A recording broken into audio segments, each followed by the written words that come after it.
Salam online Sikikan, kembali lagi di channel ini Amalm. Kali ini kita akan masuk pada chapter limited dulu, yaitu story kolaborasi PGR dengan DMC. Story ini cukup menarik untuk diikuti, dan lumayan keren juga. Saking kerennya story ini bisa saja canon pada story utama. Ya walau sebenarnya story ginian pasti hanya selingan saja, tapi benar-benar bisa membuat kalian berpikir kalau story ini canon. Dan sekarang kalian bisa nilai sendiri nanti setelah nonton.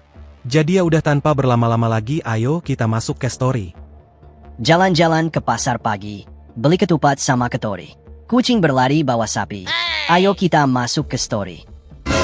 Apa sih Meng, pantung lu gak nyambung? Ya daripada gua nyontek di Google Bang. Masih mending gua bikin sendiri daripada budget 6,7 M jadi film gak jelas. Jirlah nih kucing sarkas banget cok. Ya udahlah, ayo masuk langsung aja ke story guys. Tapi kucing bawa sapi itu gimana caranya? Yah lu yang bikin, lu juga yang nanya somplak.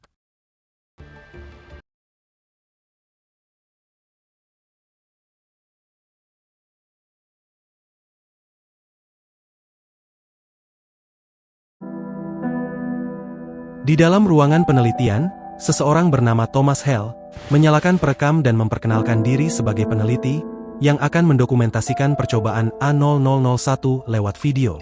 Dengan semangat bercampur tegang, ia bertekad untuk berhasil, lalu mendekati ruang silindris yang berisi pecahan batu dari menara hetero, meyakini bahwa benda itu menyimpan kemungkinan tak terbatas yang dapat mengubah segalanya.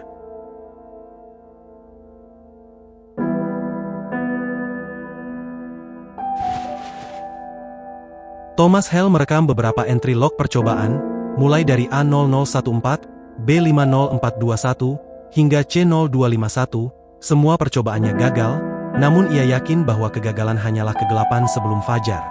Saat memeriksa ulang data, ia frustrasi karena hasil praktik tidak sesuai teori meski rumusnya benar. Dalam amarah, ia menyalahkan teori lama dan para pendahulu, bilang bahwa menara hetero menentang semua asumsi mereka. Dengan tekad baru untuk menciptakan formula sendiri dan menguasai waktu, ia mematikan kamera.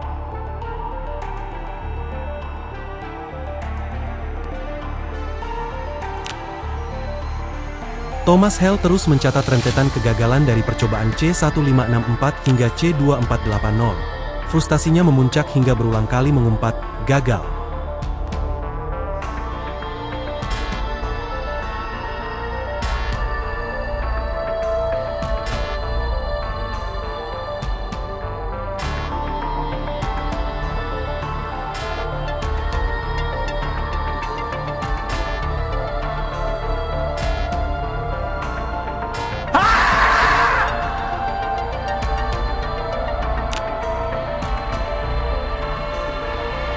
Pada entry E0032, ia menyindir dirinya sendiri sebagai orang gila yang masih mau mencoba. Ya emang rata-rata ilmuwan itu gila semua kan? Oke. Ia pikir ini ide baru yang berisiko, yakin mentornya akan marah jika tahu, namun menganggap itu satu-satunya jalan bagi dirinya. Dengan penuh tekad lagi dan mata merah berkilau, pikirannya kembali ke masa mudanya sebagai mahasiswa. Di masa lalu, Thomas mendatangi kantor mentornya, Valentina, menemukan wanita itu termenung menatap foto 4 orang, termasuk dirinya, Miss Quartz, dan 2 sosok lain, yang salah satunya kita sudah kenal, yaitu Villiers. Saat Thomas bertanya, Valentina bilang bahwa mereka adalah orang-orang yang mengubah dunia, sedangkan kebanyakan orang, termasuk dirinya, hanyalah biasa-biasa saja. Namun Thomas memujinya, tapi Valentina tetap merendah, dan di masa kini, Thomas mengingat percakapan itu, sadar makna kata-kata mentornya, mengakui bahwa dirinya pun hanyalah orang biasa.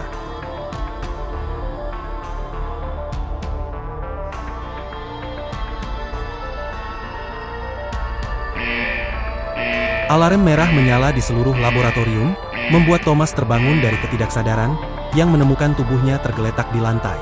Saat dia berjuang untuk mengumpulkan momen-momen terakhir, sakit kepala setajam pisau membelah tengkorak, membuyarkan pikiran. Dan dalam kebingungan, dia hanya mengingat beberapa bagian yang kabur.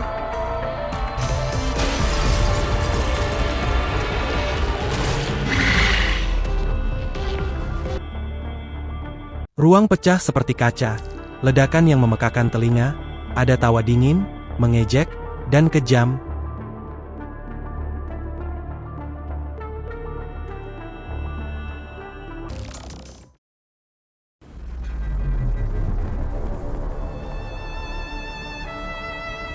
Seorang pria terjatuh dari langit dan mengikuti naluri, melepaskan energi merah yang mengubahnya menjadi iblis bersayap untuk memperlambat jatuhnya. Setelah mendarat dengan hentakan kuat, ia kembali ke wujud manusia. Pria berambut putih berjas merah, lalu mendapati dirinya berada di tengah reruntuhan terpencil, dan bingung dengan tempat itu. Di beberapa reruntuhan di permukaan, seorang pria berambut putih dalam mantel biru tua dengan pola hijau juga mengalihkan pandangannya ke arah reruntuhan. Tempat para mechanoid bercahaya merah mendekat dengan menakutkan, keributan pendaratan telah menarik perhatian para corrupted ini.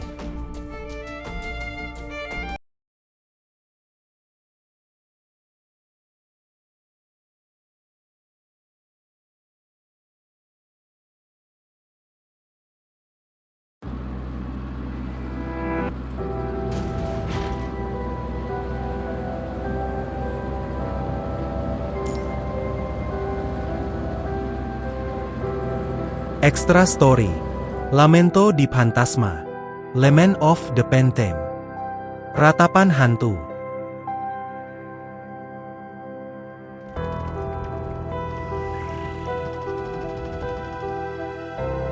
Kendaraan melaju kencang di jalan hutan yang rusak, menimbulkan badai debu. Saat terhuyung di jalan berlubang, Sikikan menanyakan waktu tempuh. Lucia menjawab 15 menit. Sementara Liv mencatat mereka sudah melewati kawasan konservasi ke-12. 2 minggu lalu, beberapa kawasan konservasi diserang makhluk hetero misterius, menyebabkan hilangnya hampir semua personel. Serangan kecil itu cepat berkembang, peluang penyelamatan menipis, dan pola terkoordinasi ini menimbulkan dugaan ada pihak lain, mungkin seperti Cradle, yang mengendalikannya.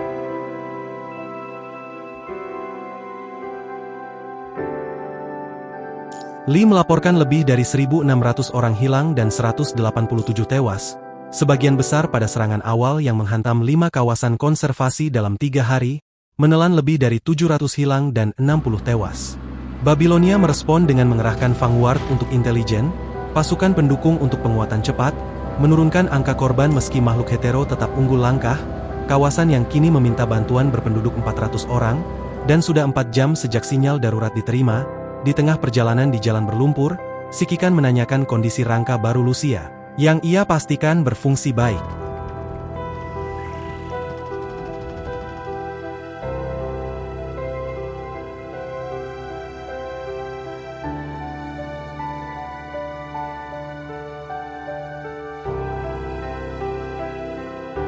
Tim tiba di kawasan konservasi target, mendapati keheningan mencekam, genangan darah, bangunan hancur, serta bau mesiu di udara.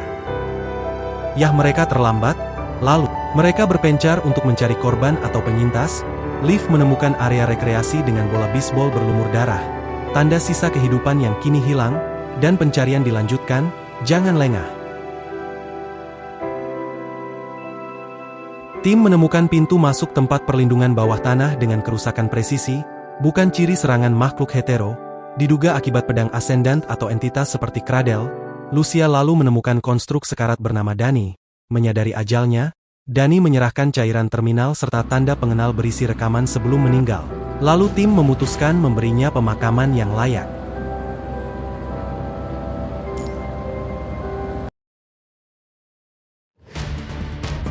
Setelah membuat tugu peringatan, tim memeriksa rekaman terminal Dani. Video menunjukkan serangan makhluk hetero mirip kelelawar. Namun serangan itu tidak mungkin meruntuhkan kawasan secepat ini. Rekaman lalu memperlihatkan sosok misterius bercelana mantel biru tua yang menebas Dani dengan cepat, menghancurkan pedangnya dan mengakhiri Dani. Di sisa rekaman, makhluk hetero mirip kelelawar turun berbondong-bondong, menculik manusia satu persatu hingga semua hilang. Dari rekaman, misteri lenyapnya orang-orang di kawasan konservasi akhirnya terjawab. Saat itu Lee melaporkan ada kurang lebih 50 hetero terbang mendekat dari tenggara dan akan tiba dalam 30 detik. Sikikan segera memerintahkan formasi BTB. Tak lama kemudian, puluhan makhluk itu turun, memenuhi langit dan membuat kawasan konservasi diselimuti kegelapan mencekam.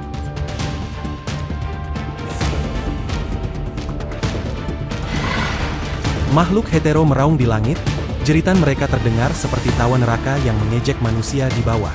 Dengan cepat, gerombolan itu menukik turun seperti gelombang pasang, menandai dimulainya serangan. Grey Raven langsung merespon. Lee dan Liv melepaskan hujan peluru ke udara, sementara Lucia menjaga garis depan dengan tebasannya yang presisi. Formasi mereka tetap solid, pergerakan terkoordinasi dengan baik. Namun, ancaman lain muncul dari arah tak terduga. Seekor hetero menerjang dari tanah, mencoba menghancurkan keseimbangan pasukan. Menyadari hal itu, Sikikan segera memberi perintah cepat pada Lucia, dan dia langsung merespon. Lucia sudah bersiap dengan pedangnya, siap menebas makhluk hetero yang menerjang. Namun sebelum serangannya tiba, sesuatu bergerak lebih cepat dari yang bisa dilacak mata. Dalam sekejap, makhluk itu menjerit dan jatuh, tubuhnya tertusuk oleh pedang raksasa yang tiba-tiba muncul. Pedang itu tampak mengerikan, bergagang sisik, pelindung tangan berbentuk cakar, dan bilahnya setengah tertancap di tanah. Aura iblis begitu jelas terpancar darinya. Saat Sikikan menatap lebih dekat, pedang itu lenyap begitu saja, hancur menjadi partikel merah di udara.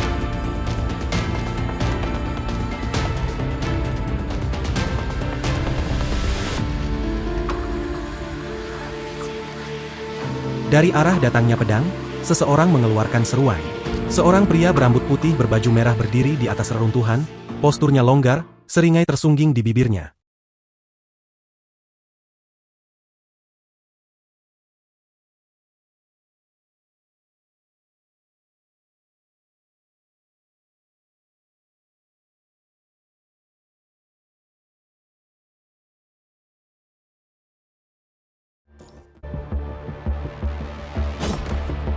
Pria berbaju merah dengan mudah menebas dan menembak makhluk hetero, bahkan mengejar yang mencoba kabur. Sikikan heran, sementara Liv menilai pria itu ingin membantu. Tiba-tiba muncul seorang anak muda, ialah Fan, putra wali kota New Oakley, yang Sikikan pernah temui saat misi bersama Noctis. Lalu Fan memperkenalkan pria itu adalah Dante, penyelamat New Oakley dari serangan monster kelelawar 2 minggu lalu. Fan bilang tanpa Dante kota mereka pasti sudah jatuh. Namun Lee serta Lucia merasa makhluk hetero kali ini berbeda, seakan ada sesuatu yang lebih. Saat Fan hendak menjelaskan, Dante muncul kembali dan menyebut mereka sebagai demons atau iblis. Kata-katanya sangat mengejutkan. Bagi kebanyakan orang, iblis hanyalah peninggalan mitos, bisikan dari kisah-kisah yang terlupakan. Di era di mana teknologi berkuasa, baik dewa maupun iblis tidak pernah ditemukan. Namun, jika entitas seperti itu memang ada, orang-orang di negeri ini mengenalnya dengan nama lain. The Punishing Virus. Dante menegaskan bahwa makhluk itu adalah iblis, dan saat ditanya siapa dirinya, ia memanggil pedang dari partikel merah di udara. Dengan seringai lebar, ia memperkenalkan diri sebagai Devil Hunter atau pemburu iblis.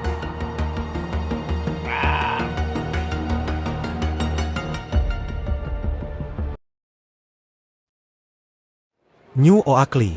Rombongan tiba di New Oakley yang kini jauh lebih tegang.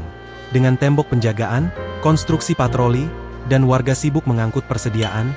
Meski begitu, kehidupan tetap berjalan lewat kios-kios darurat.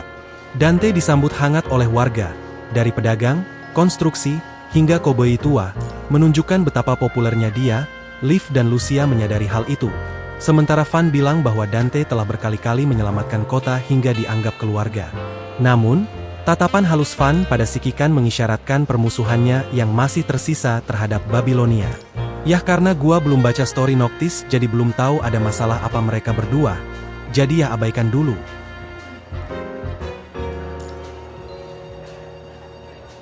Kelompok tiba di kedai minuman, tempat yang tetap ramai meski kota penuh ketegangan. Warga menyambut Dante dengan hangat, bahkan pemilik kedai menawarkan pizza resep baru buatannya. Setelah itu, Dante membawa rombongan ke sudut tenang. Pemilik kedai meninggalkan mereka agar bisa berbicara serius. Dengan santai, Dante menilai Sikikan serta menyinggung soal pembayaran untuk jasanya mengatasi iblis. Namun Sikikan ingin membahas dulu tentang iblis-iblis yang disebutkan Dante sebelumnya. Dan dari sini gua akan mentranslatekan obrolan mereka melalui teks saja, karena kolaborasi DMC ini bersifat sensitif. Jadi gua tidak akan membuat dubbing obrolan mereka, jadi mohon disimak ya guys.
Sikikan melaporkan percakapannya dengan Dante. Hassen dan Nicola sempat ragu, lalu Asimov bilang dunia lain belum terbukti secara ilmiah. Namun kemungkinan itu tetap ada, lalu Nicola menilai Dante bisa menjadi kunci jika iblis benar-benar nyata, dan bila tidak, dia hanyalah satu orang biasa. Setelah menegaskan bahwa mereka pernah menghadapi ancaman yang lebih besar, Nicola menyerahkan keputusan situasi garis depan kepada Sikikan, yang langsung menerimanya.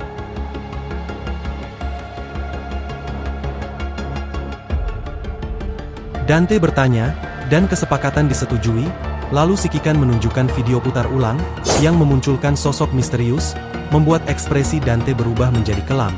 Dengan aura mengancam, ia mengungkap bahwa sosok itu adalah Vergil saudaranya. Ketegangan meliputi ruangan, namun Dante menegaskan sudah sering melawannya. Bersumpah akan menangani sendiri jika saudaranya memang menjadi penyebab kekacauan ini. Tepat saat itu, terminal komunikasi Sikikan berbunyi.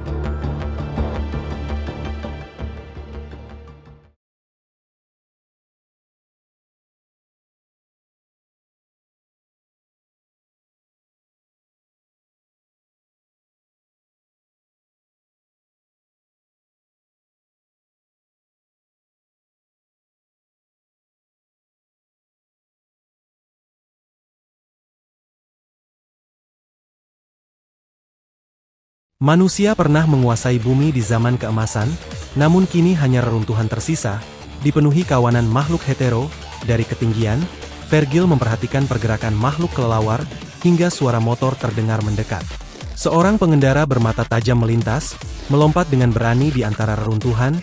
Vergil, yang biasanya membenci mesin manusia, untuk sesaat merasakan kekaguman pada keterampilan pengendara itu.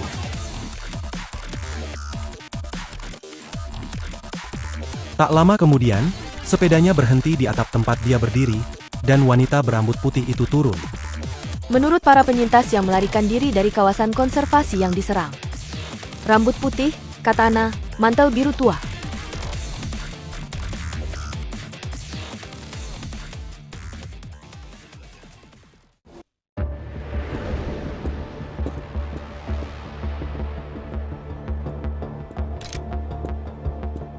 Anata ne.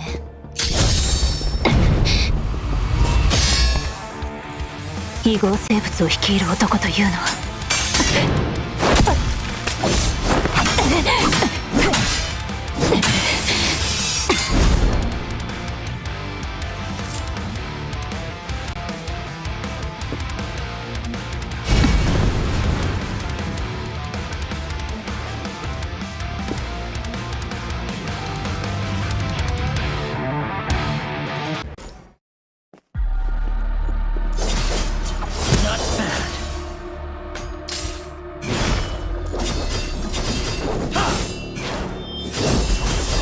Too slow.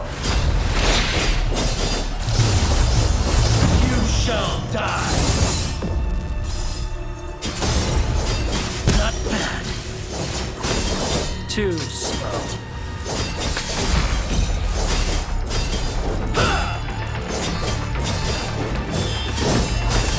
Too slow.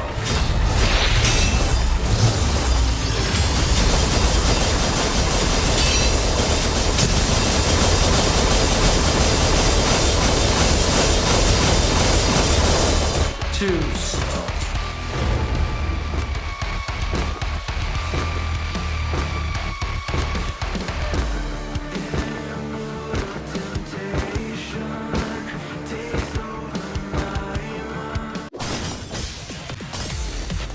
Skip bang. Ngapain juga gua lihat hasil bet lu? Lah iya juga. Kenapa juga gua diam aja?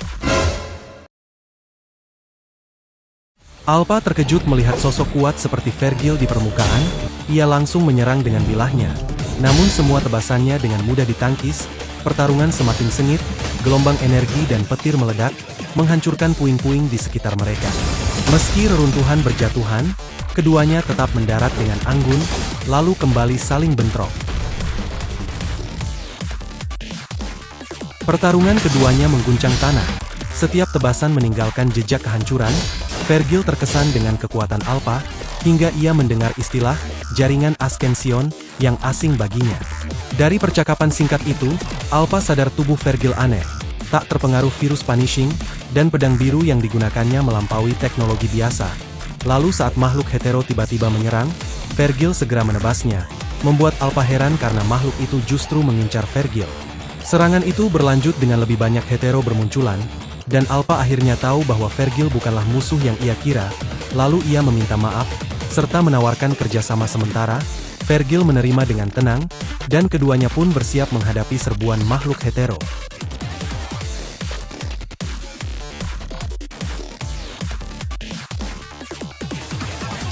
Alpha menyadari ada yang janggal dengan perilaku makhluk hetero. Jumlah mereka terlalu banyak dan tidak menunjukkan rasa takut seperti biasanya. Namun Vergil bilang mereka tampak sedang mencari sesuatu, dan Alpha menduga ada pihak yang mengendalikan mereka. Dugaan itu terbukti saat kawanan tiba-tiba berhenti menyerang, lalu bergerak serempak menuju sebuah gedung. Dari sana terdengar teriakan seorang gadis minta tolong, membuat Alpha langsung bergegas menuju sumber suara tersebut.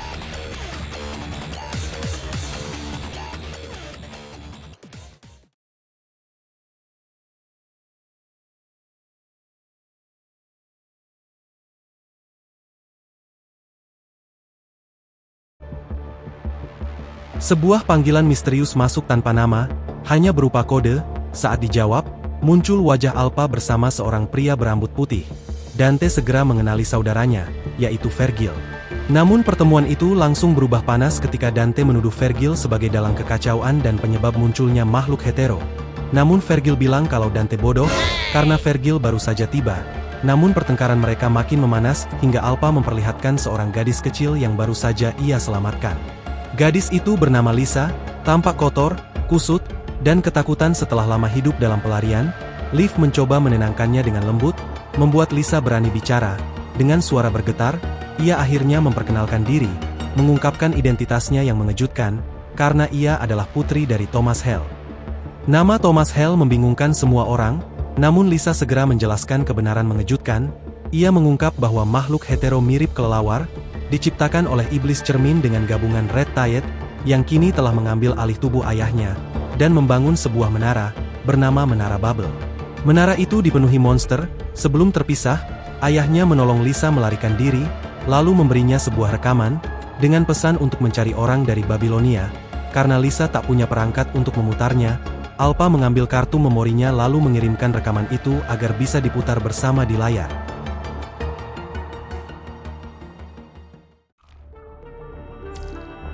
Rekaman menampilkan Thomas Hale, memperkenalkan dirinya sebagai mantan anggota Dewan Sains, yang mengaku sedang meneliti ruang dan waktu, bermimpi menciptakan perangkat lompatan spasial agar manusia dapat melampaui kecepatan cahaya, namun mimpi itu kandas.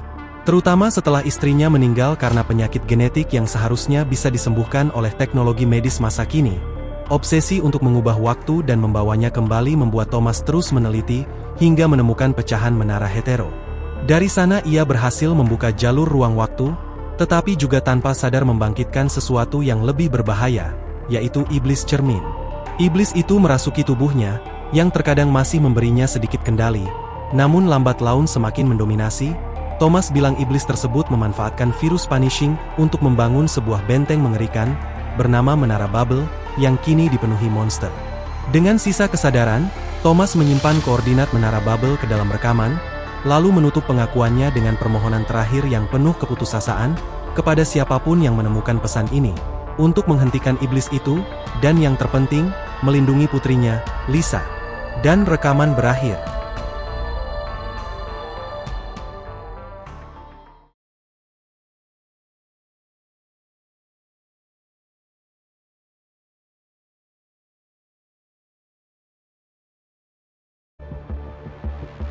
Dante menyimpulkan bahwa eksperimen Thomaslah yang menyeret dirinya dan Vergil ke dunia ini. Meski menyebut cermin iblis sebagai ancaman kecil, ia sepakat untuk menyerbu menara Babel bersama Grey Raven demi menghancurkannya. Dante menjelaskan kepada Vergil soal kesepakatannya. Ia akan membantu, dan sebagai gantinya mereka akan membantunya kembali ke dunia mereka.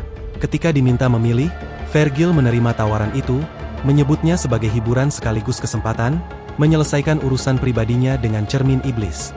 Dante baru menyadari maksud kata-kata saudaranya setelah teringat isi rekaman Thomas Hale.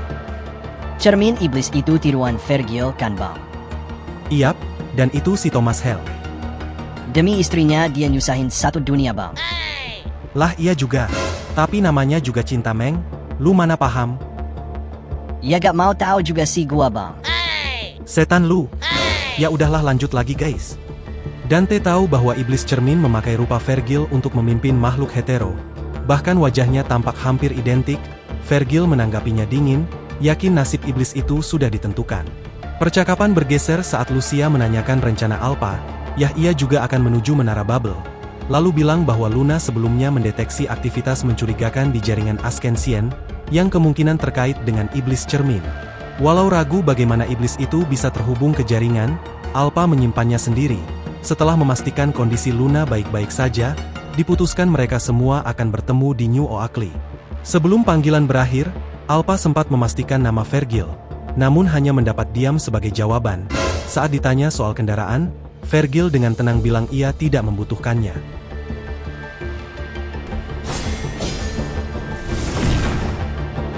Vergil menghunuskan Yamato, mencoba membelah ruang, menciptakan portal berbentuk salib yang sesaat menyingkap kehampaan, namun celah itu segera bergetar tak stabil, lalu menutup kembali, membuatnya sadar ia belum bisa menggunakannya di dunia ini.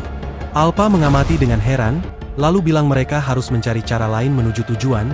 Motor Alpha cuma buat 2 orang, namun tepat saat itu, suara mesin keras menggema dari kejauhan, sebuah truk pick-up dengan modifikasi mencolok datang bersama sekelompok preman, yang bernama Sayap Hitam. Dengan tawa mengejek, mereka menuntut Vergil dan yang lain menyerahkan barang-barang mereka.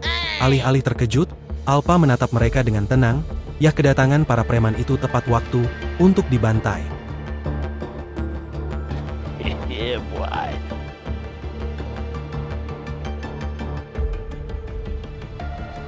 Babilonia, Hassen Nicola dan Asimov meninjau data yang dikirim oleh Sikikan mengenai Thomas Hale. Asimov menyebut nama Thomas terdengar familiar, berencana mencari informasi lebih lanjut. Ia bilang bahwa secara teori dunia lain memang mungkin, namun kemajuan ilmiah membutuhkan waktu dan keberuntungan, sehingga tidak bisa diprediksi kapan kesimpulan pasti dapat dicapai. Ia sadar ucapannya terdengar meremehkan, lalu menambahkan bahwa setiap karya peneliti patut dihormati, dan ia membutuhkan lebih banyak data untuk memberi penilaian yang tepat, dan Nicola berjanji akan meminta Sikikan memulihkan datanya. Saat Asimov meninggalkan ruangan, ia sempat menoleh ke belakang dan memperhatikan Nicola serta Hassen yang tampak lelah. Berbicara pelan satu sama lain, Asimov menduga Thomas tidak mungkin berhasil sendirian. Kemungkinan ia mendapat dukungan eksternal. Hassen menyinggung kemungkinan Kurono terlibat, namun Nicola membantah. Hassen sempat melamun memikirkan dunia lain, menunjukkan sisi melankolis yang jarang tampak pada dirinya. Namun Nicola mengingatkan agar tetap fokus pada kenyataan di depan. Hassen menerima saran itu dengan senyum pengertian. Ia menegakkan punggungnya, kembali ke sikap tenangnya, karena mereka harus kembali ke rencana semula. Di balik semua itu, kehidupan di pusat komando terus berjalan, penuh aktivitas dan cahaya buatan, menunjukkan bagaimana umat manusia terus bergerak maju, tersandung-sandung, namun tetap berusaha mengatasi tantangan yang ada.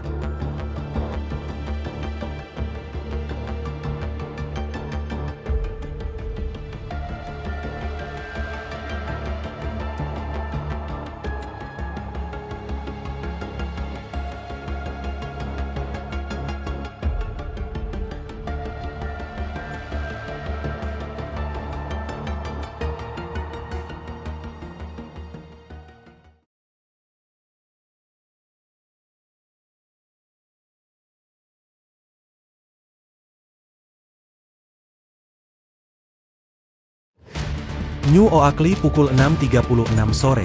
Pertempuran sengit berlangsung selama hampir 1 jam. Garis pertahanan kota mulai kewalahan meski menara dan tembok baru sempat memperlambat serangan makhluk hetero. Saat salah satu makhluk berhasil menembus pertahanan, Lucia segera bergerak. Dengan piro katananya, Ia menutup jarak cepat dan menebas makhluk itu dalam satu serangan. Lucia memang ditugaskan menjaga bagian dalam kota, memastikan tak ada makhluk hetero yang lolos. Para penduduk bersenjata terkesima melihat aksinya, meski segera diingatkan untuk tetap fokus menghadapi ancaman. Di markas pertahanan New Oakley, Max sang wali kota memantau garis depan dengan cemas. Ia menanyakan kondisi amunisi pada Van putranya. Persediaan cukup untuk pertempuran kali ini, namun hampir habis jika serangan berlanjut. Max sadar serangan makhluk hetero kali ini lebih lama dan brutal dari biasanya. Bantuan dari Forsaken terbatas. Sementara bala bantuan Babilonia baru bisa tiba malam nanti. Max mempertimbangkan opsi evakuasi bila keadaan makin genting, menekankan pentingnya menyimpan amunisi untuk mundur. Namun perhatian semua orang teralih ketika sebuah truk pick-up modifikasi melaju menembus gurun, menarik gerombolan makhluk. Dari kendaraan itu, Alpha dan Vergil muncul, yang siap bertempur. Max pun menegaskan pada Sikikan bahwa mereka harus bersiap menghadapi pertempuran jarak dekat bersama para konstruk.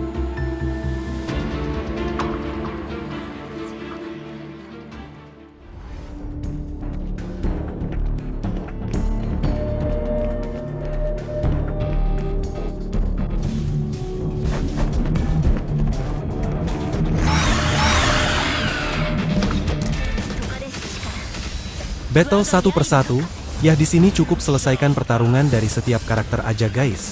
Dan saat sudah selesai, ada 2 misi lagi yang bisa diselesaikan, tapi di sini gua skip, karena untuk menghemat durasi. New Oakley pukul 9.21 malam, suasana berbalik dari tegang menjadi riuh. Warga yang baru saja bertahan dari serangan makhluk hetero, sudah mulai merayakan hidup, meski ada juga yang resah dan berniat pindah ke kawasan lain seperti Forsaken atau Babilonia. Di tengah keramaian itu, Dante menghampiri Sikikan sambil membawa 2 gelas minuman. Mereka berbincang santai. Dante memuji kemampuan tim melawan serangan, sementara Sikikan menyinggung soal Vergil yang memilih menjauh dari keramaian. Pembicaraan bergeser ke Menara Babel. Dengan Dante ingin tahu kapan mereka berangkat, Sikikan bilang pasukan pendukung Babilonia akan tiba malam nanti, dan mereka akan bergerak esok hari. Dante kemudian membuka sedikit tentang dirinya. Ia bukan manusia biasa, melainkan berdarah setengah iblis dari dunia iblis. Ia mengaku tak tahu harus menempatkan dirinya di dunia mana, manusia atau iblis, dan mungkin satu-satunya dunia baginya hanyalah rumah yang ia miliki. Tatapannya lalu tertuju pada Vergil, yang sedang berbincang dengan Alpha di tepi keramaian. Sambil mengenang keluarga, Dante sempat memikirkan Enero, sebelum akhirnya menggoda Vergil dengan senyum nakal dan isyarat tangan. Vergil hanya menanggapi dingin, dengan menyebutnya bodoh. Dante menurunkan tangannya dan lanjut bercerita. Menurutnya dunia manusia sederhana, hanya sesekali diganggu iblis. Dunia iblis sebaliknya, penuh dengan makhluk menjijikan yang tidak layak dibicarakan. Saat ditanya tentang dunia ini, Dante dengan jujur brutal bukan main, menyimpulkan bahwa cepat atau lambat, dunia ini akan hancur. Jujurnya brutal banget. Gak abis tiking gua juga. Lanjut, menyinggung meski dunia ini rapuh, masih ada hal yang patut disyukuri, seperti orang-orang yang bertahan hidup dan bahkan makanan sederhana. Lalu suara konvo menandai kedatangan pasukan pendukung, dan Lee segera mengonfirmasi lewat pesan. Dante menutup percakapan, mengingatkan untuk beristirahat karena besok mereka akan menuju Menara Babel.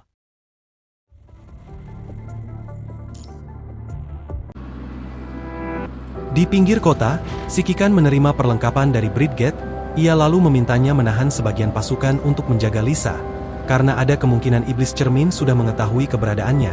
Bridget setuju tanpa ragu, berjanji akan melindungi Lisa dengan baik.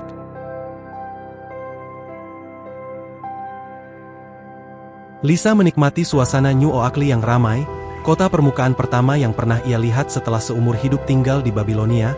Rasa lelah karena pelarian mulai hilang, tergantikan oleh rasa penasaran untuk menjelajahi kota. Di tengah langkahnya, ia dipanggil oleh seorang wanita tua ramah yang mengajaknya duduk.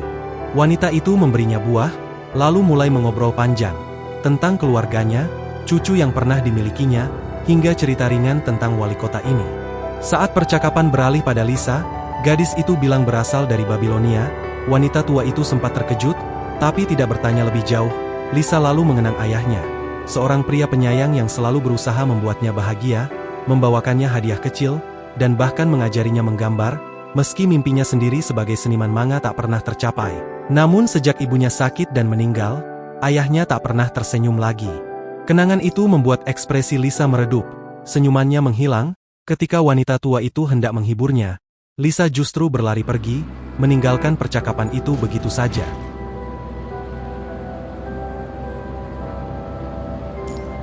Setelah memikirkan kelanjutan cerita yang seakan lenyap dalam pikirannya, Lisa diliputi kepanikan serta teror mendalam, perasaan gelap yang muncul dari lubuk pikirannya. Saat tersandung batu, ia hampir tak merasakan sakit, hanya meringkuk di tanah dengan ekspresi hampa dan takut. Ingatannya tampak kabur dan membingungkan, membuatnya bertanya-tanya tentang peristiwa di Menara Babel dan identitas orang di ranjang rumah sakit, yang terbaring itu dirinya atau ibunya. Ketakutan itu menguasai dirinya.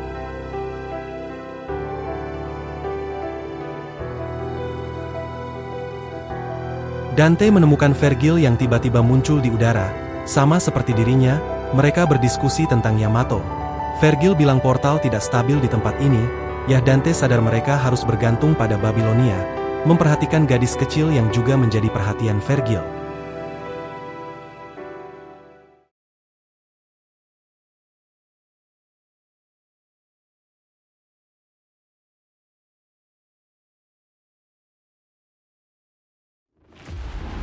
Pagi harinya, semua orang berkumpul di pinggiran kota. Bridget menyiapkan kendaraan serta perbekalan, lalu menyerahkan rombongan kepada Sun Fox. Setelah itu, semua bersiap berangkat menuju Menara Babel. Kelompok tiba di lokasi sesuai koordinat, namun yang mereka dapati hanyalah reruntuhan kosong sejauh mata memandang. Liv kebingungan karena Menara Babel seakan lenyap begitu saja. Namun Dante yakin ada sesuatu yang tersembunyi, ia merasakan kehadiran iblis. Vergil bilang ini hanyalah tipu daya.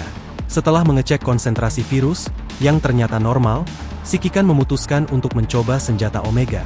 Tembakan pertama menghantam dinding tak kasat mata, memperlihatkan pecahan cermin melayang di udara. Sun Fox bersama pasukan pendukung lalu menembakkan hulu ledak tambahan hingga terbuka celah besar, dan Menara Babel pun tampak jelas. Sebuah menara silinder yang diselimuti agregat Red Tide, dikelilingi kawanan makhluk hetero dengan aura kebencian menyesakan. Saat konsentrasi virus meningkat tajam, Shikikan segera memerintahkan seluruh pasukan untuk maju.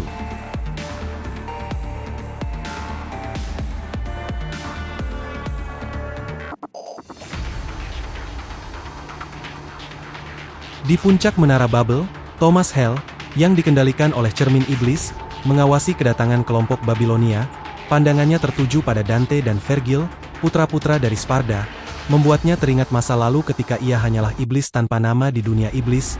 Kini, dengan kekuatan baru dari jaringan Ascension, ia merasa tak terkalahkan, bahkan oleh mereka. Di balik bayangan, berdiri sosok berwujud cermin dari Vergil, tercipta dari ingatan dan Red Tide, sebuah senjata rahasia. Setelah sedikit yaping ia memerintahkan kawanan makhluk hetero menyerang. Namun di balik topeng iblis, sisa-sisa kesadaran Thomas Hale masih berjuang. Rasa sakit mendadak merobek kepalanya, membuatnya jatuh, meneteskan air mata sambil berteriak ingin menyelamatkan Lisa. Meski demikian, sisi iblisnya segera menekan kesadaran itu, lalu dengan kata-kata yang seakan Lisa adalah bagian penting, ia segera mengirim makhluk hetero memburu Lisa.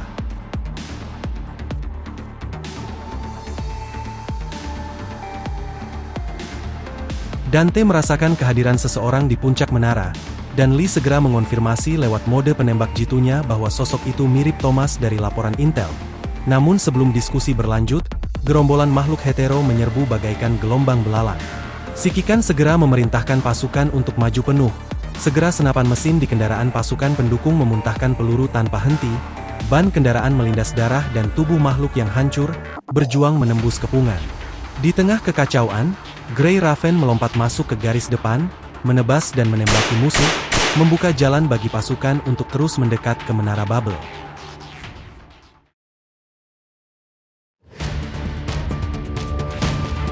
Pasukan terhenti ketika amunisi pasukan dukungan habis, sementara gelombang makhluk hetero terus memblokir jalan menuju Menara Babel.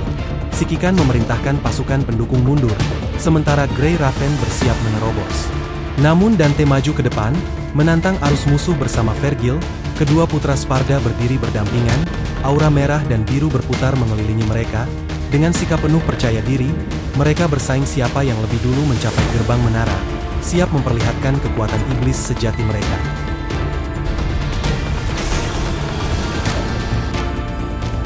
Vergil melepaskan kekuatan penuhnya, menciptakan domain biru yang menghancurkan gelombang makhluk hetero. Ia akan memotong semuanya.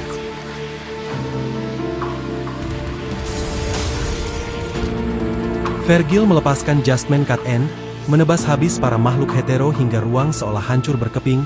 Dante juga gak mau kalah, lalu menyerbu maju bersama menuju Menara Babel, sementara tim diperintahkan untuk tetap mengikuti mereka.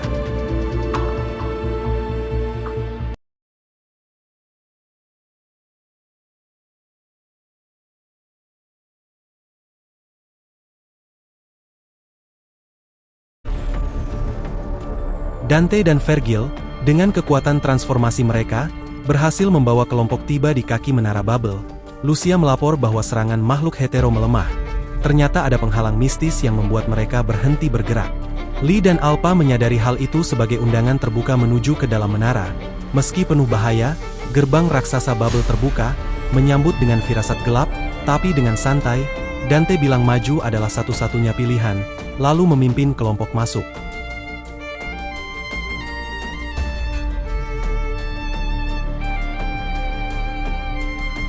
Puncak Menara Babel, cermin iblis dalam tubuh Thomas menanti mereka, memanfaatkan makhluk hetero untuk menghalangi sampai ke sini, lalu kejutan istimewa menunggu mereka. Jadi ia pikir saat mereka sampai atas, mereka akan kehabisan tenaga untuk melawannya.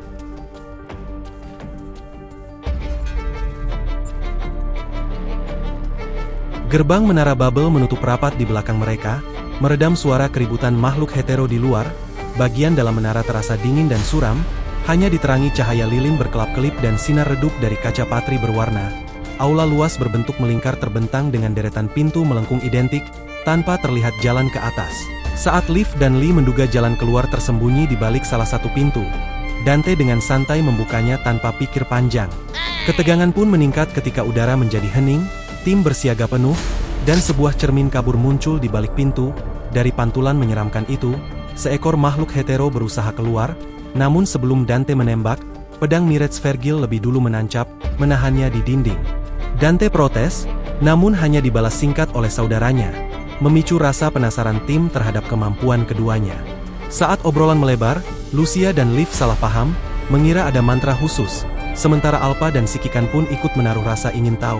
Pada akhirnya, Dante menjelaskan dengan santai bahwa itu bukan sihir, melainkan wujud pemicu iblis dosa, kekuatan yang hanya dimiliki oleh dirinya dan Vergil sebagai keturunan setengah iblis.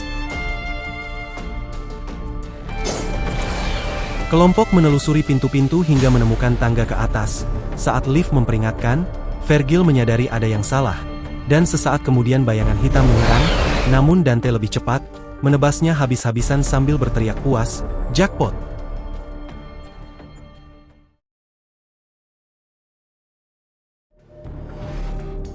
Masuk ke battle, di sini kalau kalian mau capek ya tinggal buka pintu berlogo merah. Tapi kalau mau cepet kayak gua ya tinggal cari pintu berlogo putih. Nanti akan ketemu tangga untuk ke atas.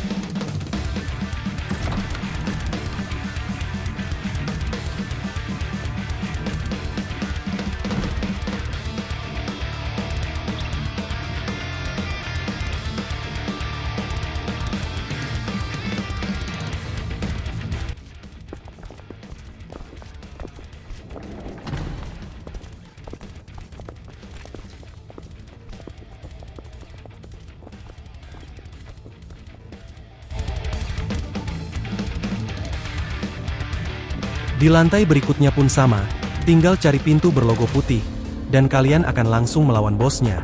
Yah tinggal hajar aja dia sampai KO. Adios. Let me show you what I've got. Take this. Jackpot. Adios. Let me show you what I've got. Take this. Go back to hell. Finish. Jackpot.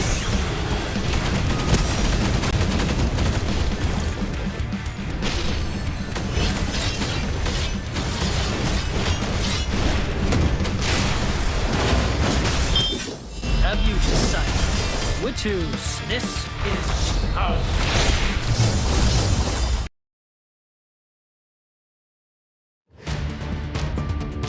Setelah menghabisi serangan terakhir makhluk hetero, Sun Fox dan tim pendukung bersiap kembali ke New Oakley. Mereka sempat membicarakan persediaan serta kehilangan kontak dengan kelompok Sikikan di dalam menara. Namun tiba-tiba Sun Fox terkejut melihat kawanan kelelawar kembali menyerang.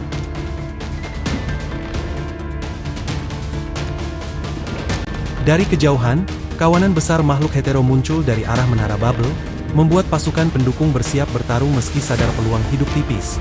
Namun mereka segera menyadari kawanan itu tidak menyerang konvoi, melainkan terbang melewati mereka menuju New Oakley. Sun Fox pun segera memerintahkan untuk menghubungi markas.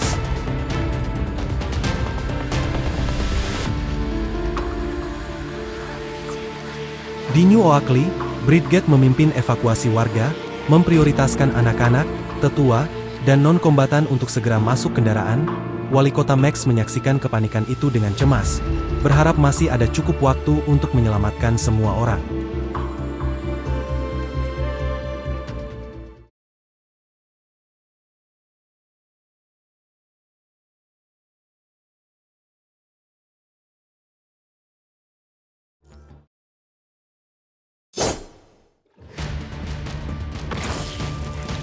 Vergil menebas makhluk hetero terakhir sebelum menyarungkan pedangnya kembali.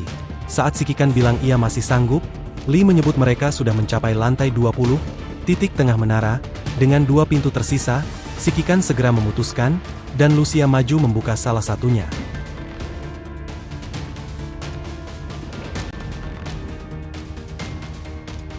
Saat pintu terbuka, mereka menemukan ruangan luas dipenuhi 2 hingga 300 pengungsi. Tubuh mereka kurus kering, pakaian compang-camping, wajah penuh kelaparan dan ketakutan. Begitu mengenali para konstruksi, mereka menangis lega serta memohon pertolongan. Salah satu dari mereka bilang bahwa kawanan kelelawar menculik dan menyeret mereka ke menara, lalu dijadikan bahan eksperimen pria berjas putih. Ia menguras darah manusia, lalu mencampurnya dengan Red Tide untuk membiakkan kelelawar iblis. Lalu Alpha menambahkan, pasti ada kolam Red Tide di dalam menara sebagai sarang pembiakan. Liv segera memberi perawatan darurat, menemukan banyak dari mereka sudah lama tidak menerima serum, mulai menunjukkan gejala infeksi virus punishing. Mereka harus segera dievakuasi, namun mustahil dilakukan sambil menghadapi cermin iblis, dan ruangan mendadak hening. Ratusan tatapan tertuju pada tim. Dengan tenang, Sikikan mengambil keputusan, membagi tim. Ia menugaskan Lucia Lee dan Liv untuk memimpin evakuasi serta melindungi para pengungsi. Sementara dirinya bersama Dante Vergil dan Alpha melanjutkan perjalanan ke atas menara. Meski sempat berat, Liv dan Lee menerima peran mereka, dan Lucia ditunjuk langsung memimpin Grey Raven dalam misi evakuasi. Sebelum berpisah, Lucia menatap Alpha tajam, bertanya apakah ia bisa dipercaya menjaga komandan. Alpha sempat meremehkan, namun akhirnya berjanji akan menepatinya kali ini. Mendengar itu, Lucia merasa cukup lega untuk melangkah pergi. Dengan tugas masing-masing yang sudah jelas, tim pun berpisah. Satu menjaga keselamatan ratusan nyawa, satu lagi maju menghadapi iblis di puncak menara Bubble.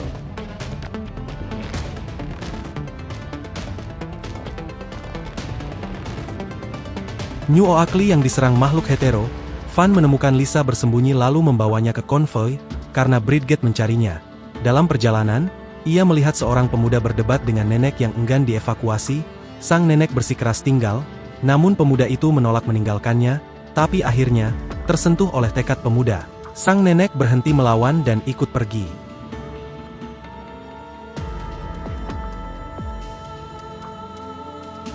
Van membawa Lisa kepada Bridget dan Max yang tengah mengatur evakuasi.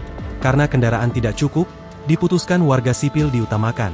Sementara pasukan siap tinggal, Bridget menenangkan Lisa dan memintanya ikut mengungsi. Namun Lisa mengaku, ia merasa makhluk hetero mengejarnya.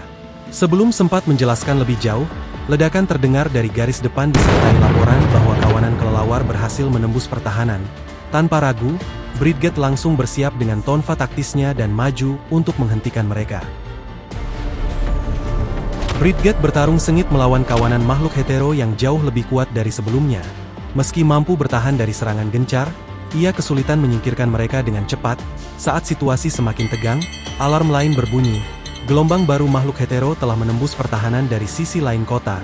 Dalam sekejap bangunan runtuh, dan kota yang semalam masih tenang kini berubah menjadi lautan api. Lisa menyaksikan semua itu dengan penuh kesedihan. Di tengah hiruk-pikuk, suara tembakan terdengar, dan beberapa makhluk hetero berhasil merayap mendekati warga. Pemuda yang dilihat Lisa semalam segera melemparkan diri untuk melindungi neneknya.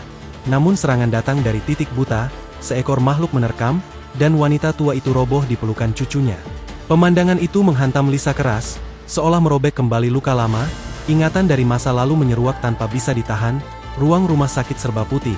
Bau tajam desinfektan dan logam dingin yang menyesakan, dokter tanpa wajah jelas yang menyampaikan kabar buruk dengan nada menyesal. Di atas ranjang, di balik kain putih berlumuran darah, sesuatu tersembunyi. Bayangan kehilangan yang sama kini kembali menghantui dirinya.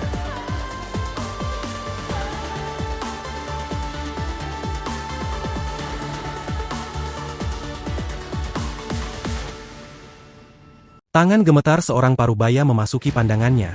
Jari-jarinya bergerak ke arah kain, mencoba mengangkat penutup putihnya.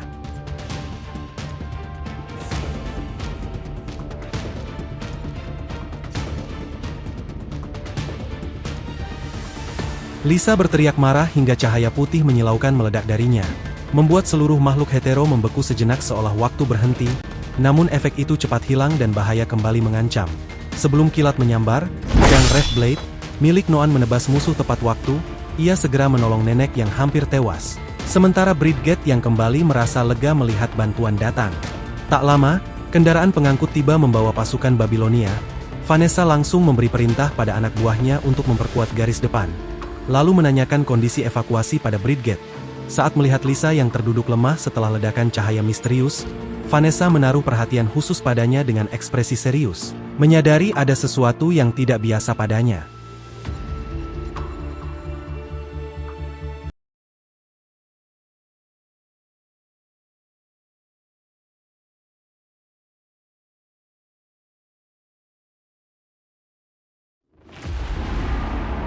Di lantai 38 Menara Babel, tim terus menapaki tangga melengkung menuju atas. Dante menanyakan kondisi si Kikan, yang memastikan bahwa armornya masih berfungsi baik, dan rasanya mereka hampir sampai.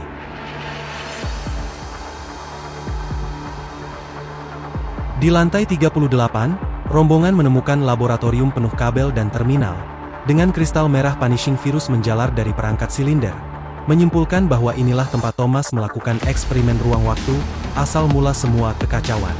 Si Kikan mulai mencadangkan data untuk membantu Dante dan Vergil kembali ke dunia mereka. Sementara itu, Vergil dan Dante maju ke lantai berikutnya, meninggalkan si Kikan dan Alpha. Saat diminta ikut, Alpha menolak, karena ia sudah berjanji pada Lucia untuk menjaga si Kikan.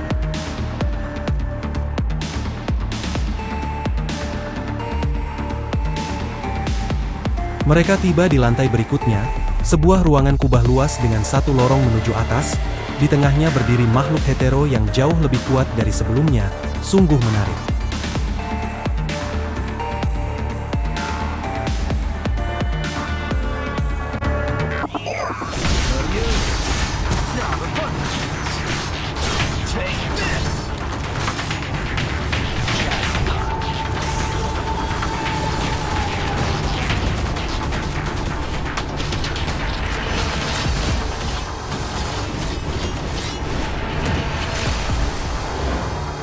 Go back to hell!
Setelah pertempuran usai, warga bersenjata berdiskusi sambil membersihkan medan. Mereka bersyukur pada bantuan Babilonia, namun rumor mulai menyebar tentang cahaya putih aneh yang sempat membekukan para makhluk hetero yang dikaitkan dengan Lisa. Tatapan penasaran pun mengarah padanya. Melihat keadaan Lisa yang linglung, Bridget dengan lembut menuntunnya ke ruangan terdekat. Sementara ingatan terpecah-pecah terus membanjiri benak gadis itu. Seorang pria berjas lab putih mendekati Thomas dengan canggung, menyampaikan bahwa tim proyek mengkhawatirkannya dan ia diberi waktu istirahat. Namun Thomas tetap diam, menatap altar peringatan dengan foto hitam putih. Beberapa waktu kemudian, bel pintu rumahnya berbunyi lalu pintu terbuka dengan izin sidik jari. Pria itu kembali masuk, meminta maaf karena datang tanpa undangan, hanya ingin memastikan kondisi temannya setelah 3 bulan berlalu. Vanessa memperkenalkan diri sebagai Komandan Egret, dan Simon sebagai Komandan Dark Aris, lalu menanyai Lisa tentang cahaya putih serta hubungannya dengan makhluk hetero. Namun Lisa bingung serta tak yakin dengan jawabannya. Vanessa kemudian memanggil Asimov melalui proyeksi terminal. Dalam laporannya, Asimov mengungkap bahwa Thomas Hale, mantan anggota Dewan Sains, kehilangan istrinya akibat penyakit genetik, dan 7 tahun kemudian, putrinya, Lisa, juga meninggal karena penyakit yang sama pada usia 14 tahun. Wait, what? Maksudnya gimana? Terus yang di sini siapa? Tar juga tahu Meng, perhatikan aja apa yang gua jelasin. Tirai putih bersih kamar rumah sakit muncul kembali dalam pikiran, disertai sakit kepala yang hebat. Kebingungan sebelumnya perlahan-lahan mengkristal menjadi kejelasan saat fragmen memori yang kabur menjadi fokus. Orang di ranjang rumah sakit, apakah itu ibu atau dirinya?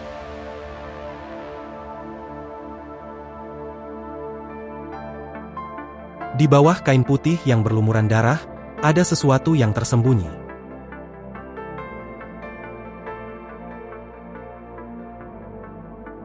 Asimov melanjutkan laporan bahwa setelah kehilangan putrinya, Thomas meninggalkan Dewan Sains dan menghilang 2 tahun kemudian, namun suara transmisi terputus, sementara ingatan lain menyeret Lisa kembali pada awal segalanya. Dalam kenangan itu, alarm merah memenuhi laboratorium, membangunkan Thomas yang tergeletak di lantai. Dengan kepala berdenyut tajam dan ingatan yang kabur, ia berusaha memahami apa yang terjadi, namun hanya potongan momen terakhir yang samar-samar muncul di benaknya.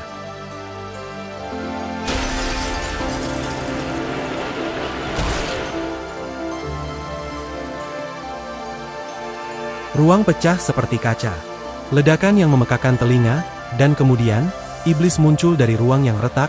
Iblis itu terluka parah, wujudnya hampir musnah, dan yang tersisa perlahan-lahan menghilang. Sebuah cermin terlepas dari tubuh iblis itu, retak di bagian tengahnya. Dengan upaya terakhir yang putus asa, iblis itu mengarahkan inti itu ke satu-satunya manusia di dekatnya, yaitu Thomas. Saat cermin pecah menjadi 2 bagian, tubuh Thomas yang sudah hancur akibat ledakan berada di ambang kehancuran total. Kesadarannya perlahan memudar, kegelapan hampir menelannya, namun di detik terakhir hanya satu hal yang tersisa dalam pikirannya, yaitu putrinya. Kemudian, di tengah kilatan cahaya putih yang menyilaukan, pecahan cermin yang jatuh berubah menjadi wujud Lisa, dan terungkaplah semuanya. Lisa akhirnya mengingat asal-usulnya. Ia bukan manusia, melainkan iblis yang lahir dari obsesi ayahnya. Ia bilang bahwa cermin iblis pecah menjadi 2, separuhnya merasuki Thomas, sementara separuh lagi menjadi dirinya. Vanessa dan yang lain terkejut mendengar kebenaran itu. Lisa bilang hanya dengan pergi ke Menara Babel ia bisa menghadapi ayahnya serta menghentikan iblis cermin. Namun Vanessa menolak idenya, tapi Simon menilai itu satu-satunya jalan. Perdebatan pun muncul di antara mereka.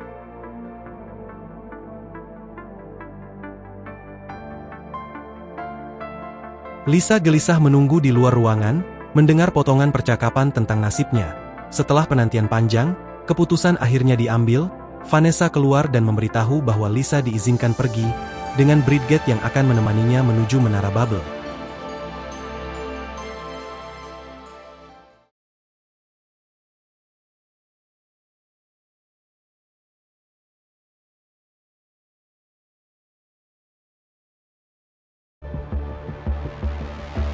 Di lantai 39 Menara Babel, Dante dan Vergil menunggu dengan bosan, lalu Dante bertanya tentang wanita yang menjadi ibu Nero. bercanda tentang makan malam keluarga, namun Vergil menanggapi dengan sindiran, mengingatkan Dante soal tanggung jawabnya terhadap perempuan di sekitarnya. Keheningan kembali menyelimuti lantai saat tiba-tiba langkah kaki bergema. Sikikan dan Alpa muncul di pintu, yang telah berhasil mengambil semua data, dan Dante memuji usaha mereka, meminta agar data itu jangan sampai rusak, karena sangat penting untuk kepulangan mereka.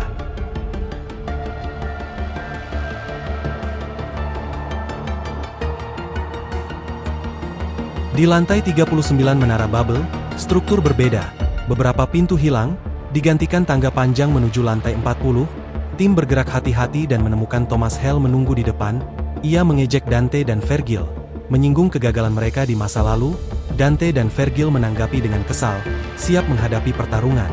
Namun Thomas memperingatkan mereka bahwa sebelum melawan dirinya, mereka harus menghadapi bayangan cermin terlebih dahulu.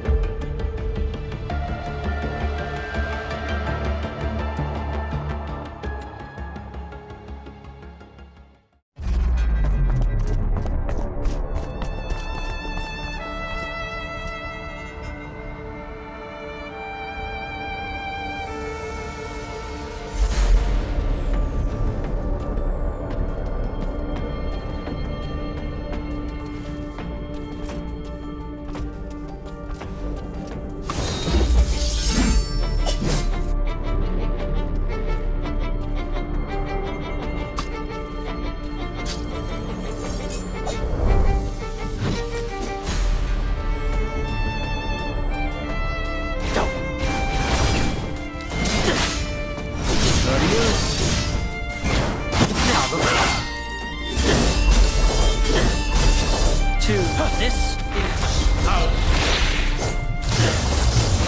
You shall die.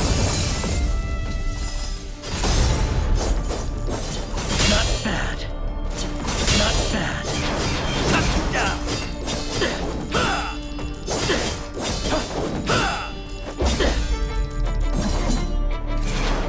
Go to hell. Toast. Finish it. Now the finish.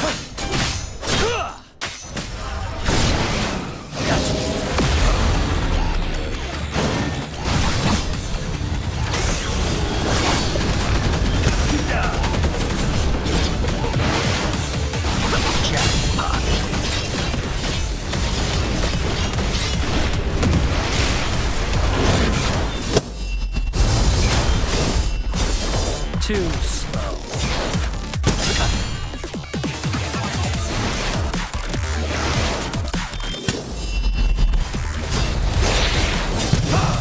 You shall die.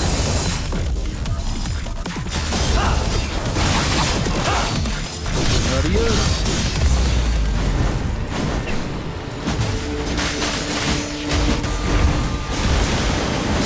You shall die.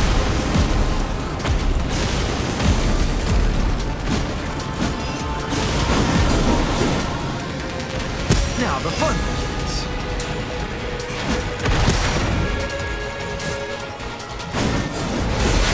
This is power.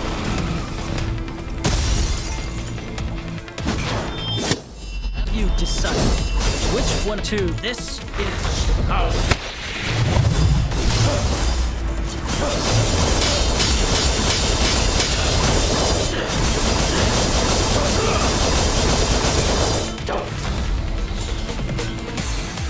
I am the strongest. Adios. Let me show you what I've got. Jackpot.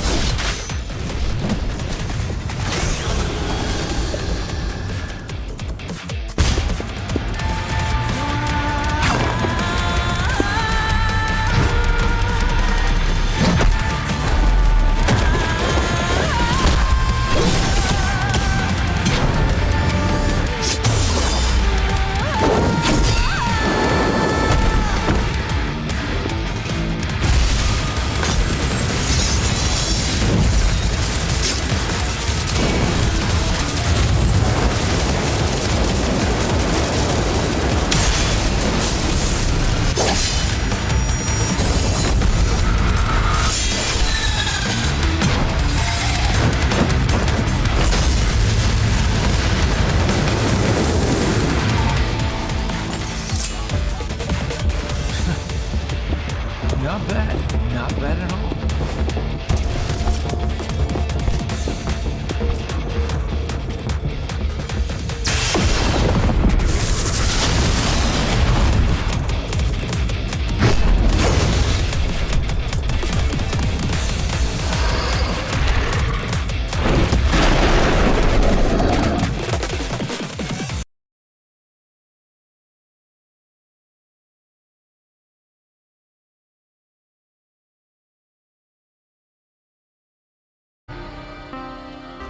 Asap pekat melahirkan sosok iblis cermin raksasa dengan sayap terbentang.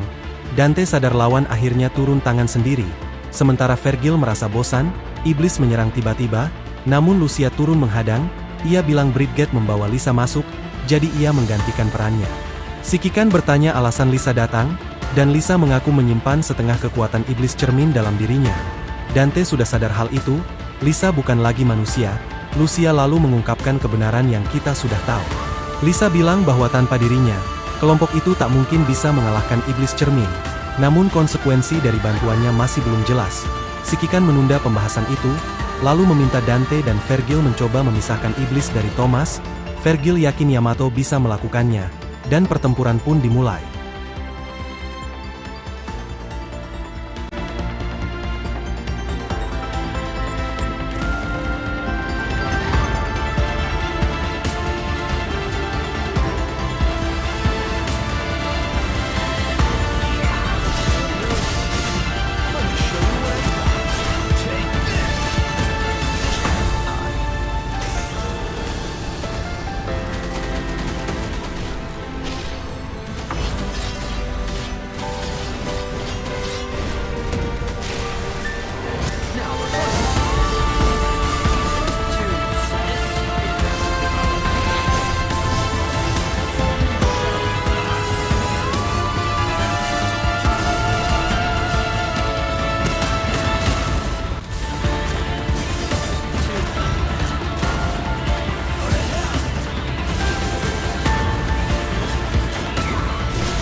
Selama pertempuran, Vergil mendorong Yamato ke dalam iblis cermin, dengan paksa memutuskan hubungannya dengan Thomas.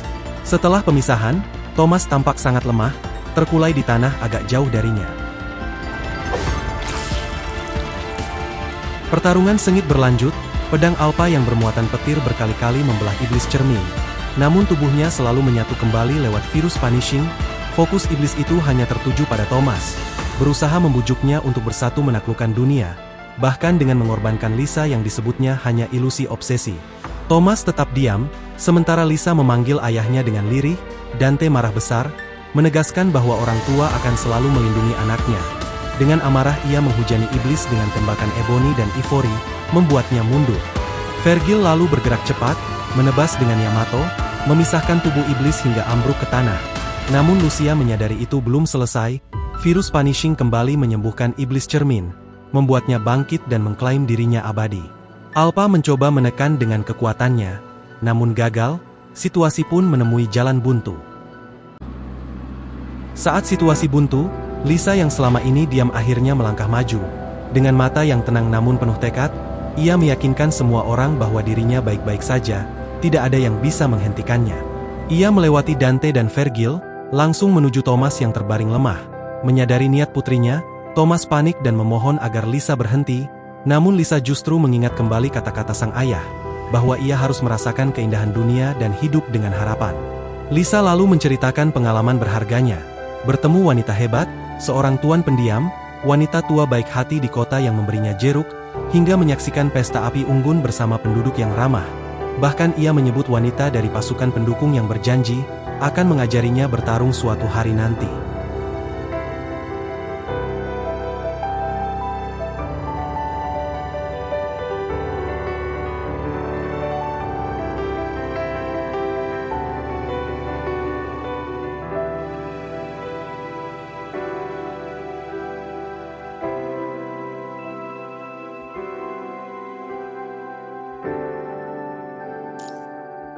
Seolah terkena pisau tajam, perlawanan Thomas hancur, dia menarik Lisa ke dalam pelukannya. Air mata mengalir bebas di wajahnya.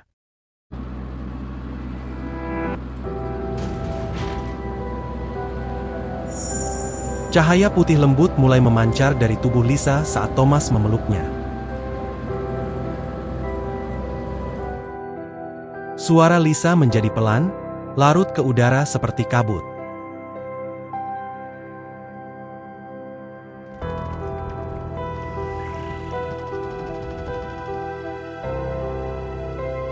Dengan sedikit rasa tenang dan lega, Lisa telah pergi.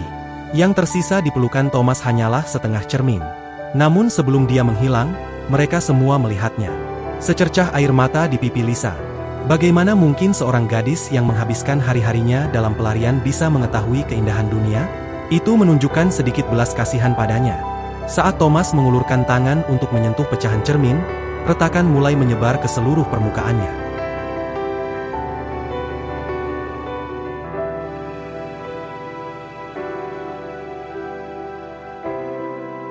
Pria yang telah kehilangan segalanya terjatuh berlutut, jari-jarinya mati-matian mencakar udara kosong, hanya untuk merasakan sisa-sisa kehangatan menyelinap melalui lengannya.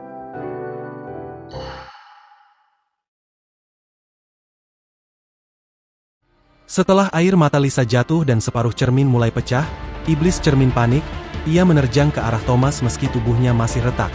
Dante, Vergil, Lucia, Alpha dan Sikikan segera bergerak menghalangi. Tubuh iblis itu tercabik serangan demi serangan, hingga pertahanannya runtuh, dikuasai rasa sakit dan ketakutan. Dalam keputusasaan, ia berusaha menyatu kembali dengan separuh cermin. Namun Vergil meluncurkan Blue Mirage Blade, menembus tubuhnya. Dari luka itu, tampak inti setengah cermin yang sama dengan milik Lisa.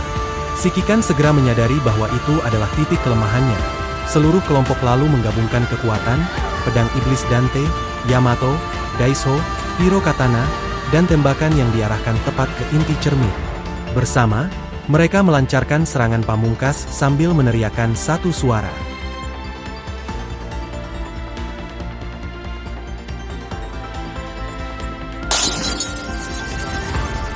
Kedua pecahan cermin pecah pada saat bersamaan. Ambisi iblis yang bengkok itu larut menjadi ketiadaan, hilang dalam ledakan yang dibasahi hujan.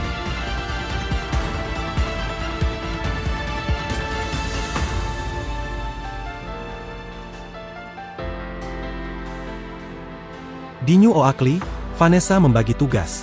Bambinata dikirim ke menara pengawas timur, Leia ke sisi barat. Namun fokusnya segera tertuju pada serbuan makhluk hetero yang jatuh dari langit. Satu persatu makhluk itu lenyap dengan jeritan terakhirnya. Menyadari bahwa pertarungan di menara Babel telah usai, Vanessa segera menegaskan perintah barunya dengan kepastian penuh.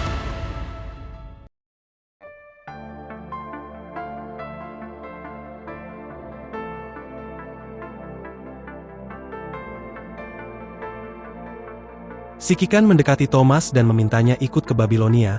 Thomas hanya terdiam, tak melawan saat dibantu berdiri.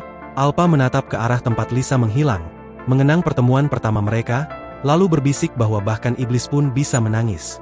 Namun Dante menegaskan, bahwa siapapun yang punya hati bisa menangis, dan misi telah selesai.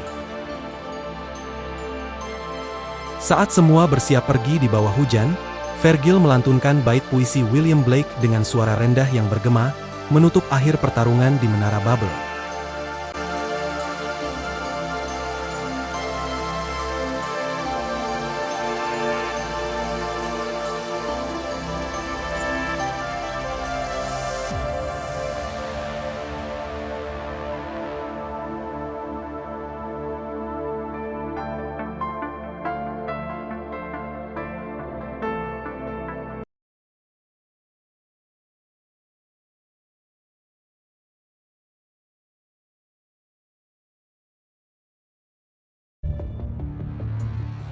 Seminggu setelah insiden menara Babel, Dante dan Vergil duduk di sebuah toko makanan penutup di distrik komersial Babilonia. Suasana sepi karena kebanyakan orang masih bekerja. Dante mencoba mengobrol soal kemungkinan Dewan Sains menemukan cara untuk membantu mereka. Awalnya Vergil sibuk membaca, tapi juga menjawab mungkin mereka bisa, mungkin juga tidak. Yah, itu jawaban yang sangat membantu. Vergil menyinggung Dante agar mencari hiburan lain, bahkan menyarankan para ilmuwan Dewan Sains. Tapi Dante teringat bagaimana para peneliti itu tampak terlalu bersemangat meneliti mereka. Ia lalu bercanda lebih memilih menghadiri pesta ulang tahun Patty. Lalu seorang pelayan menghidangkan es krim stroberi untuk Dante dan air putih untuk Vergil. Dante menikmati es krimnya, sementara Vergil mengejek selera kekanak-kanakan saudaranya. Perdebatan kecil pun berlanjut hingga Dante menantang Vergil untuk berduel di tempat latihan terdekat. Yah kalau gitu pimpin jalan.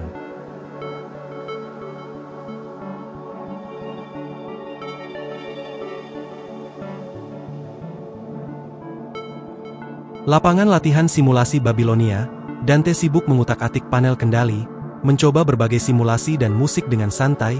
Ia bahkan menemukan simulasi menara Babel dan bercanda soal selera musik, sambil menyebut Nero. Sementara itu, Vergil yang sudah menunggu lama langsung menyerang dengan tendangan cepat. Dante menahan serangan itu sambil bilang mereka masih punya banyak waktu untuk bertarung. Dante berhasil menangkap kaki Vergil dan melemparkannya ke udara. Namun Vergil tetap menyerang dengan melepaskan Yamato. Dante nyaris terkena, hanya mantelnya yang teriris sebelum pedang itu menancap di tanah. Ia segera melempar Yamato ke arah titik pendaratan Vergil.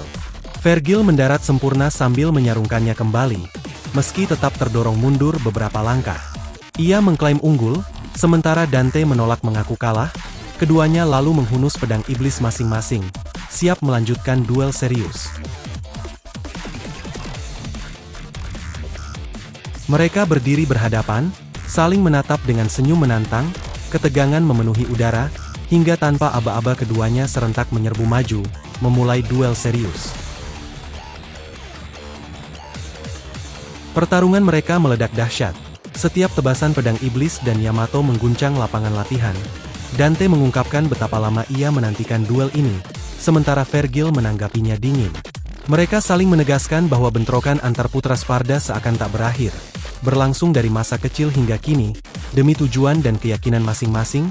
Dalam kekacauan, keduanya sempat melihat bayangan diri sendiri pada saudara mereka, bertanya-tanya kapan jalan mereka mulai berbeda. Namun pertarungan kembali memanas, diiringi seruan nama satu sama lain.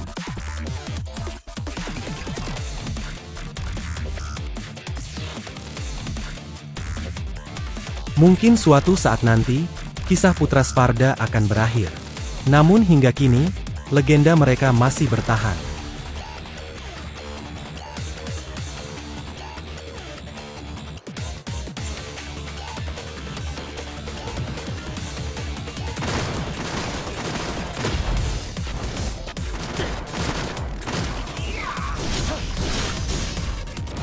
Let me show you what I've foolishness is rushing my blood all day.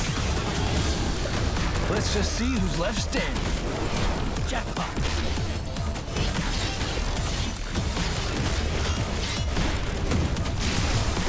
Let me show you what I've got.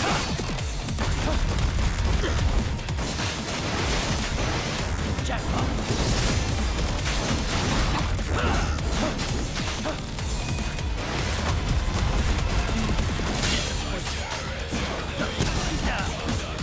Well, that should be my line.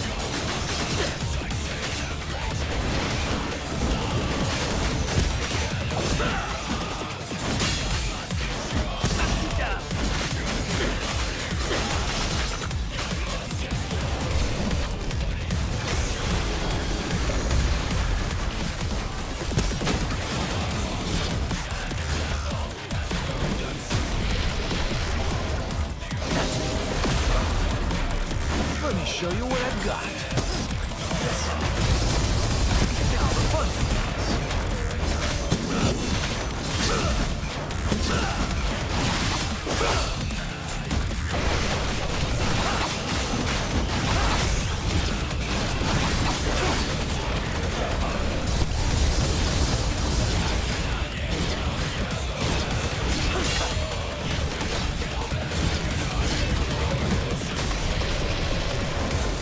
Let me show you what I've got. It's showtime! You shall die!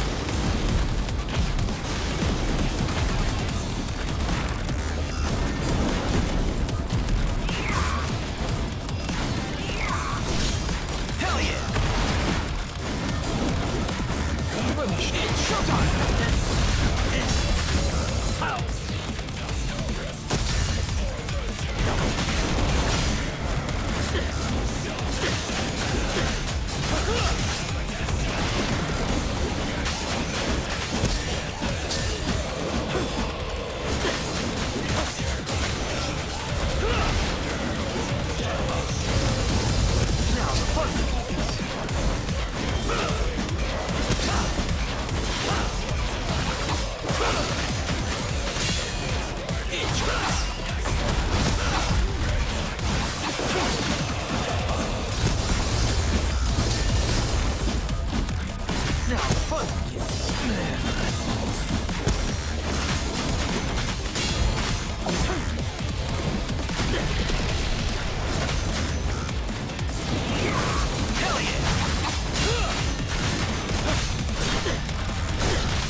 Ya mati. Skill isu boss. Bacot Meng.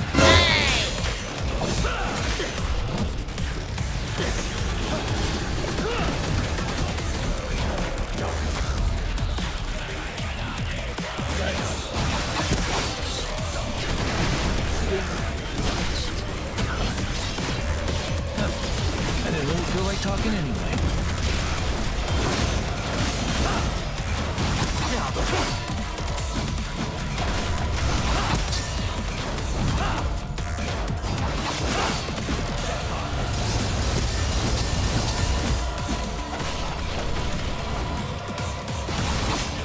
Let me show you what.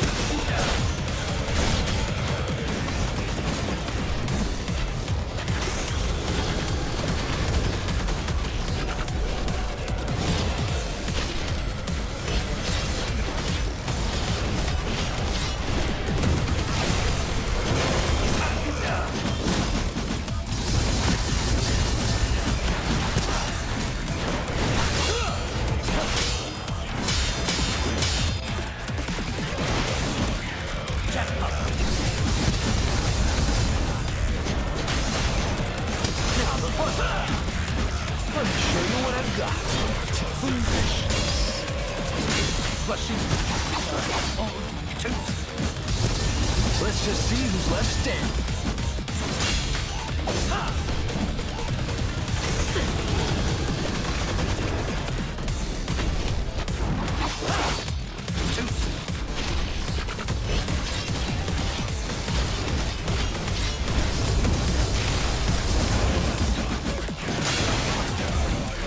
Now the fun.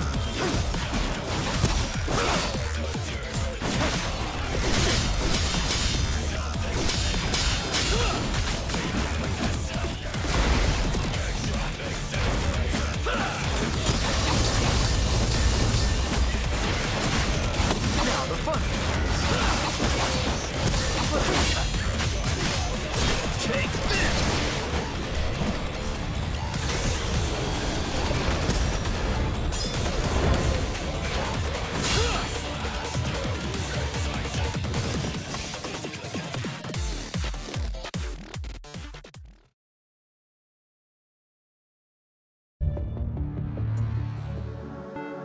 Dante dan Vergil berada di laboratorium besar milik Dewan Sains, sebuah tempat yang penuh kabel berkelok, monitor bercahaya, serta peneliti dengan jas lab yang sibuk seperti lebah dalam sarang.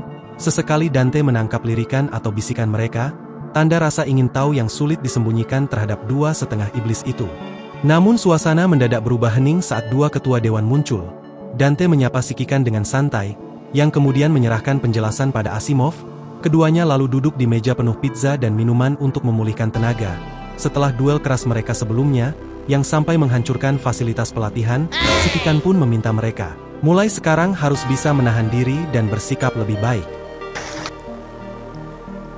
Shikikan mengeluh tentang banyaknya laporan yang harus ia tulis akibat kerusakan fasilitas, bahkan khawatir bonusnya akan dipotong. Dante hanya bisa mengangkat bahu dengan nada bersalah, mengakui bahwa mereka memang terbawa suasana saat bertarung. Percakapan ringan itu berhenti ketika Asimov mulai menjelaskan soal data eksperimen Thomas. Ia menyebut penelitian awalnya buntu, hingga dua hal menjadi titik balik. Pecahan menara hetero dan data tambahan misterius. Menurutnya, data itu kemungkinan besar berkaitan dengan Dominic, seorang polimat dari zaman keemasan. Penelitian Thomas ternyata merupakan kelanjutan dari proyek Dominic yang belum selesai. Asimov bilang bahwa Dominic mungkin menghentikan risetnya karena keterbatasan energi dan prioritas. Namun Thomas berhasil melanjutkannya dengan data baru, hingga menemukan portal ruang waktu. Sayangnya, runtuhnya menara Babel membuat data lebih lanjut tidak bisa diperoleh. Dante yang kebingungan langsung bertanya apakah mereka bisa kembali ke dunia mereka. Sementara Vergil dengan tenang bilang apakah masih bisa jika menggunakan Yamato. Asimov pun bilang meski Dewan Sains sendiri tidak mampu membuka jalan pulang, Yamato memiliki kekuatan yang dapat mewujudkannya.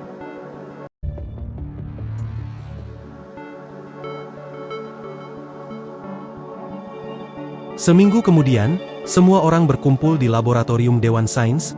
Di tengah ruangan berdiri platform melingkar besar dengan prisma dan lengan mekanis, hasil penelitian Thomas. Asimov bilang Dante dan Vergil hanya perlu berdiri di atasnya dan menggunakan Yamato untuk membuka portal. Kedua saudara itu naik ke platform, berbalik menatap kerumunan yang hadir. Sikikan, Asimov, pasukan Grey Raven, Hassen, hingga Nicola, dengan nada santai, Dante bilang waktunya pesta sudah berakhir. Kini saatnya mereka mengucapkan selamat tinggal. Vergil menghunus Yamato dan melancarkan tebasan, membuka celah portal berbentuk salib di belakang mereka. Ia menoleh ke arah Sikikan dan memintanya memberitahu Alpha bahwa ia sudah pergi, lalu melangkah melewati portal tanpa menunggu jawaban. Dante menyusul dengan nada santai, mengucapkan selamat tinggal sebelum portal tertutup di belakangnya. Ruangan menjadi sunyi sesaat, lalu percakapan mulai terdengar. Liv, Lucia, Lee, dan Sikikan mengekspresikan kekaguman mereka terhadap Dante dan Vergil, sambil berharap suatu hari mereka bisa bertemu kembali.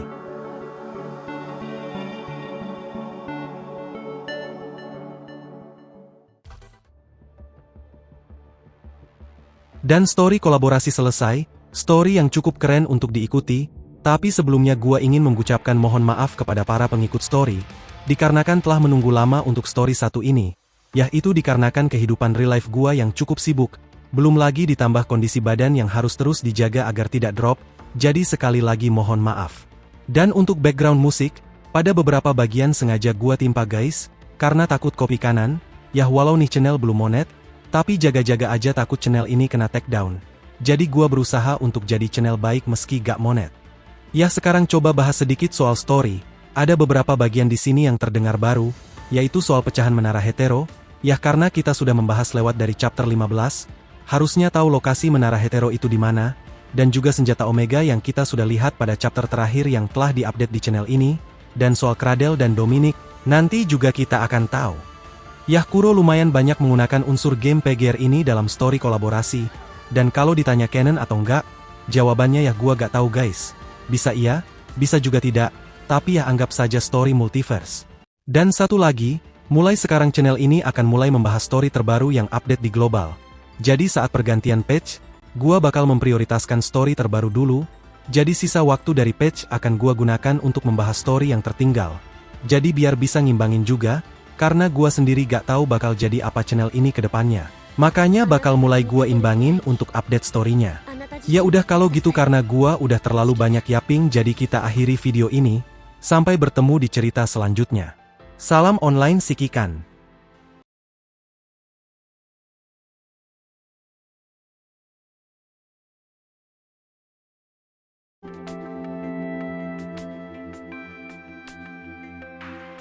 Pelayan memperhatikan pria berambut putih, yang belakangan ini menjadi pelanggan tetap, duduk di tempat biasanya, meskipun kali ini, ia sendirian.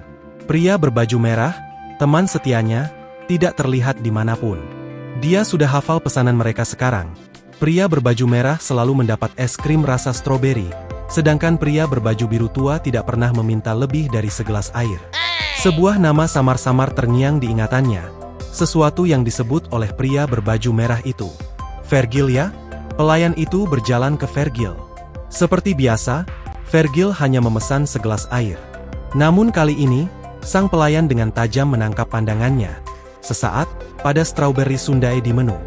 Dia sendiri menyukai makanan manis, dan lebih dari itu, dia menyukai cara makanan penutup mencerahkan wajah orang. Ada sesuatu yang ajaib, pikirnya, tentang bagaimana suguhan manis yang sederhana dapat mengangkat suasana hati yang paling berat sekalipun. Menyadari bahwa ia belum pernah melihat Vergil tersenyum, pelayan itu memutuskan untuk memberinya kejutan. Ia tidak hanya membawakan segelas air yang diminta Vergil, tetapi juga es krim stroberi, sambil bilang es krim itu gratis. Lalu Vergil menatap sundae stroberi. Untuk waktu yang lama dan hening.